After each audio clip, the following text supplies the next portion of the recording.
Welcome to episode 8 of HashBang TV. HashBang.tv. Brought to you by AlphaPunk, the awesome digital creative collective who are there for all of your digital needs, UX, video, website design, anything you need really. So check them out on Twitter at the AlphaPunk. The AlphaPunk.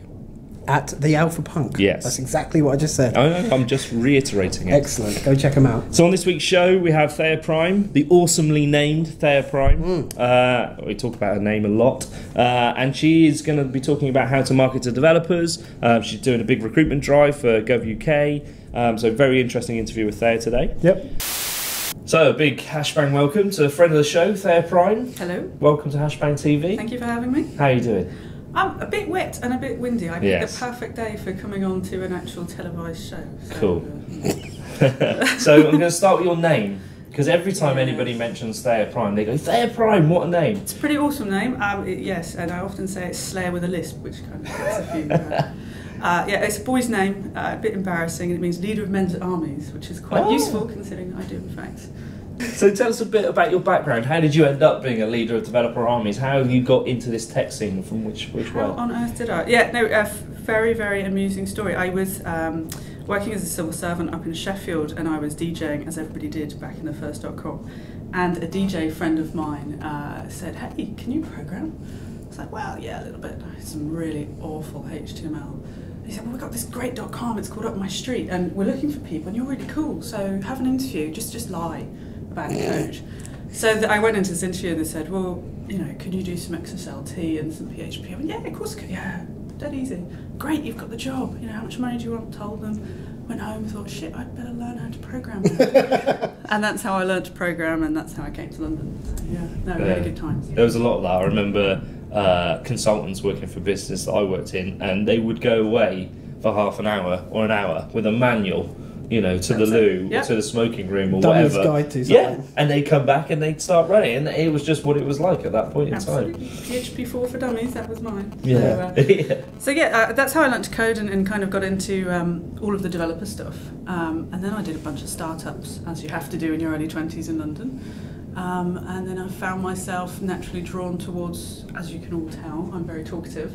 So being chatty. We hope so. Yeah, quite. So being chatty and knowing geek speak sort of naturally drew me towards this, and I'm actually a bit of a shit coder. So I thought maybe using my skills for bad in marketing would be better. Skills for bad, I like Skills it. for bad. Join the dark side. Exactly. So looking through your kind of, your kind of LinkedIn profile, you've got some pretty impressive companies under your belt. So like Apple, Guardian, Nokia. So you've obviously kind of moved around and, kind of done a lot of things. So some really naughty secrets. Yeah, what stories can you tell us? What can we learn from your time with those? The Apple one is a really funny story, which I probably shouldn't tell, so I'm obviously going to. Don't worry, no one watches this. So. Sorry, Apple. But basically, when I left a startup I'd just done called Chinwag, which is now going really well, I needed to get a really big name on my CV to make sure that I could pick up other clients. So I pitched to Apple, and they went ahead. I must have lost thousands of pounds doing this little piece of paper for them that said about the future of where developer engagement is going. And this was like 6 years ago. Right. But it was great. It was a really interesting piece of work. And it then opened the door to The Guardian and TechCrunch and places. So I'd advise that to anybody starting out in consultancy. Pick up a big name, offer them a really great service for not very much money. It is kind of bad for your income, but great for your marketing. So just delving back into, you touched on the paper you did for Apple. Developers and the tech community is kind of almost famously very anti-marketing. So, there's an awful amount of work and money being invested by different big brands to try to kind of engage the developer community. Yeah. So what's your take on that? Do you think these big companies can be successful? And what kind of strategies or tips would you give, people thinking about that kind of challenge? Yeah, absolutely. And that's often what I've been brought in to do for the last 5 years. What's fascinating, those people will ask those questions, you give them the answers I'll give you now, and they don't actually put them into place. No. Yeah. So it's actually really simple. go to developers or whatever your market is, developers, designers, because I do think designers get left out of this massively. UX the crossover designers. For me, well, you know, the whole range from your junior developer all the way through to your senior creative kind of need to be involved in this process of developer outreach, because they're all developing products, not just your programmers, and people get quite caught up in programming people. And have you done that kind of work internationally, UK? Kind of where's the focus been? I've been really UK based. I'm really keen on only doing stuff I know about, which is quite amusing considering I've worked with linked data and mobile, two things I know really little about. And you blagged a programming interview without being able to program. I blagged a programming interview. I'm a massive blagger, as you two now know. Hi, Mom. How did you get on the show, by the way? I absolutely blagged my way on. It was brilliant. I mostly work in the UK. The one thing, another tip that would be really useful to tell everybody looking who's interested in doing this is always find the top 3 people in the area that you're doing something in, and explain to them honestly, you know, not like, you don't try and sort of illicitly take them and their skills, but explain to them honestly that you want to help them and their community. Give them a decent day rate that they would normally command. Work with them in sort of like a quick workshop, like a day, make a nice lunch out of it, go down the pub, and then do what they said. Like, actually do it. Don't just file it away somewhere, but like, get on with it. You know, if somebody says they want open access to what you're doing or a better API, make it, do it. Don't just go, great, thanks, and do nothing, which a lot of people do. So there's just as much value as doing that sort of 3 times with 3 individuals for a whole day and treat them like a rock star, than trying to put on an event for 100 people with no engagement. Get that and listen. And you know, we're really kind of conscious to make sure that we're not just making the show about London. So you know, we've talked a lot about Bath and Bristol, and we talked about Ipswich. So you know, from your experience, where do you see the kind of hubs? Where is the kind of creativity in the UK? There's absolutely loads. I'm the same as you guys. It frustrates me about London because there is a real bubble here. So for me, I'm fascinated by what's coming up in Sheffield, especially because of the old computer games, computer games like as in console development that used to be up there. Some amazing programmers up there.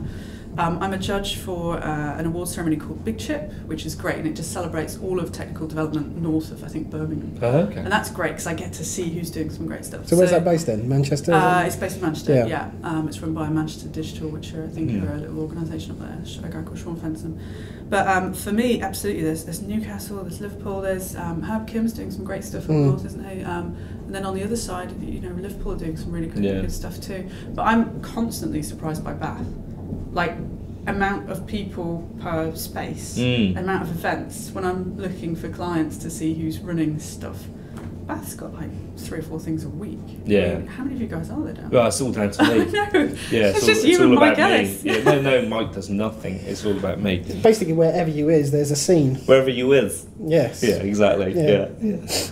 No, I mean, you know, Bath and Brighton, you know, typically picked up on, you know, Cambridge, obviously, you know. So anyway, we know it's all. But I think it's important that we do highlight those kind of areas. If you've got any tips on who we should speak to, up in those neck of the woods, we should get them on. I want to drill down on this idea of offline. So you came to Bath Digital Festival, you gave an amazing talk, your debut talk, and it was brilliant. And you talked about how do companies who are engaging online make those things happen offline. We touched on it earlier about events and listening properly and not just talking at people. But how do we, you know, what sort of things do you see happening where that online conversation will go offline? How do you do that? Yeah, it's really good fun and a fascinating topic. So basically, if clients are looking to speak with people, it's like I was explaining to you, find the top 3 people, have a really good chat with them. But what I found was happening is that I was building some amazing relationships and my clients were still sort of going, ooh, can't come to that. So I was trying to find a middle ground where I could make the client feel comfortable and the devs feel comfortable enough to actually have a good chat. So that's been working out. I mean, mostly, I won't lie, they tend to be quite party-esque. There is alcohol involved sometimes. I mean, obviously the softies as well. I don't want to be massively pushing booze, but it does help. Stop laughing, James. We're going to need a disclaimer under the show. Yes. Drink responsibility. Drink responsibly. You can't even say it. No, I can't. It's because I'm drunk right now. I knew those martinis I brought would work. But no, so basically trying to find an environment where everyone leaves their egos at home is really great, because from the client's point of view, you often get a brand who doesn't want to tell you about the negative sides of stuff they're doing. From a developer's point of view, and I mean that from programmers again all the way through to sort of creatives, they want to know what the bad bits are, so they can make sure that they avoid them, or that they can work around them, or help you to develop them and make them better. And so how do we get to that point where people are having honest discussions and trust and stuff? So yeah, I've been doing some fun stuff. I did Hacktivate with The Guardian and Nokia, and that was really good fun. In fact, you guys were involved in that. We were there. My daughter submitted 2 ideas. She did. I loved your daughter's ideas. They were so cool. We should get Holly on the show. You should. Anyway, so Hacktivate was really good fun. I mean, that was a very traditional sort of hack day event. I tend to steer away from those because Emma Mulqueeny again at Rewise Day is doing a great job of doing that. She's like the uber queen of hacking. I tend to do the more informal pub chat, meetup type things. Back to alcohol. There's a theme back to alcohol. There is a theme absolutely. Often involving martinis, foosball pool, that sort of thing. And like I say, it's about being this person in a room that will bring people together and go, oh hey, XYZ from brand Y, come and speak to this great developer who's going to shout at you and rant at you, but it's okay. Yes. Just listen, and it's all right, actually. And bringing these great alliances. I mean, a more sort of less sort of ranty one that's coming up at the moment is yeah, that didn't go well, did it? Less ranty, I like that. Less ranty event is the BFI. At the moment I'm just doing a developer engagement event for them because they're opening up all of the data and they are looking and reviewing their digital strategy, and that's fascinating. So they were like, let's do something. So we're doing a film quiz night, which is, you know, it just seemed relevant. That's really good fun. So everyone can come along, have a chance to win a prize, and after half an hour of questions, off we go into some normal chat. So you kind of need to have a bit of a hook. You can't just invite people to a room and expect them to talk. No. Do you expect me to talk?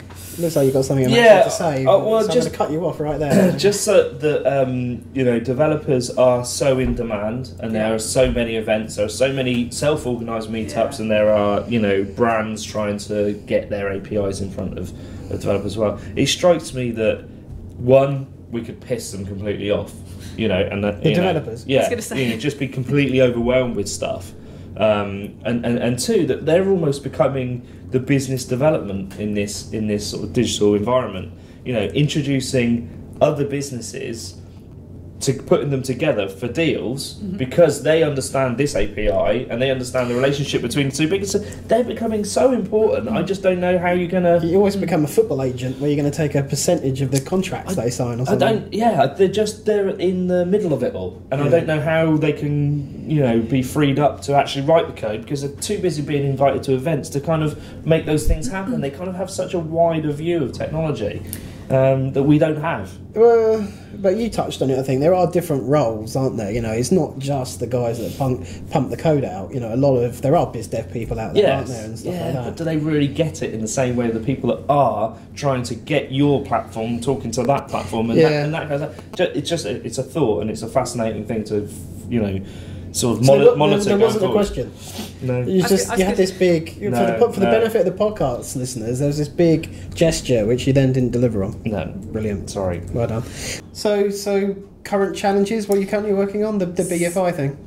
So I've got the BFI thing lined up, which is coming in a couple of weeks. I'm really looking forward to that. But also I'm doing a bunch of recruitment work over at GDS, the Government Digital Service, which is super exciting. We're hoovering up all of the talent in the UK, and particularly London-based at the moment. Don't do that. We need some of that. Yeah. No, I'm sorry. We've got it all. In fact, look, I've got some little government issue special presents for you. They used to have swear words on. The Gov UK stuff. Yeah, coded in Britain. I like that. They used to have swear words on, but we got pants to IE6. Yeah, he used to say "fuck IE6" from the UK government. The government dropping f-bombs. Well, the government did drop f-bombs. Well, once you employ Thea, it comes with the role, doesn't it? Really. Hey, nothing to do with these are Ben Terrett. This is all Ben Terrett. Pub tokens in Westminster have shot through the roof. And Soho, yeah. So no, we're recruiting across the board for Ruby devs and JavaScript devs, and basically all those people who say, God, government services are shit. Great, come and help us fix them. Are these full-time roles and or contracting roles? So they're full-time for 2-year fixed-term contracts. So because at the moment, obviously, it's a hiring freeze on, so we can only hire specifically for this part of the Cabinet Office. But yeah, they are full-time and good holiday and all that sort of stuff, and a great team. I mean, we've got some of the really some of the best talent in the UK that are working there at the moment. So. And you're still looking for people? Still looking for people. About shout out to the camera. 50 open roles. Come and work with us. Check out on GovUK on Twitter or at me at Thea on Twitter, which might just scroll on the bottom. I don't know. Yes, it will. Technically Maybe. clever you guys are. Yeah, I'm not sure we can do that. Yeah. Can we do that? Alpha Punk can do anything. Do we know people that can Alpha do that? Punk are the best. They can do anything with a video. Well, thanks so much for spending the time to come in and see us. Thank you. Uninvited. Yeah, thanks for that. Thanks for letting me shoehorn She won't myself. come back on again in the future, will she? I don't know. No. Only if there's alcohol involved, maybe. Yeah. We should do one in the pub, shouldn't we? We should do a pub one. Wait, do I pay you now? Yeah, immediately, yeah. Excellent stuff. Thanks, Claire. Thank you, guys. Okay, so that was Thea with an awesome name. Another good interview, I thought. Yeah, she's great. Yeah. So before we kind of wrap up, I just wanted to thank our syndicate partners. So I don't know if you guys have been reading the blog recently, but there's a few websites now that are actually taking the show and putting it out there, which is cool. But of course, we're in the market for more. So if anyone has a blog or a website or a community and you want free, amazing content, just drop us an email. Yeah, we might be able to introduce you to somebody. Or you could put our videos up. Yeah. So a thank you to Bath Digital Blog, to Digital Ministry, and to the Application Developers Alliance as well. So they're our 3 initial partners, so that's great. So hopefully the show's going to grow and grow from here. So, are we done then? We're done. Another show in the can. Yeah, in the can. Episode 8, HashBang.tv. Thanks for watching, guys. Thanks a lot, bye.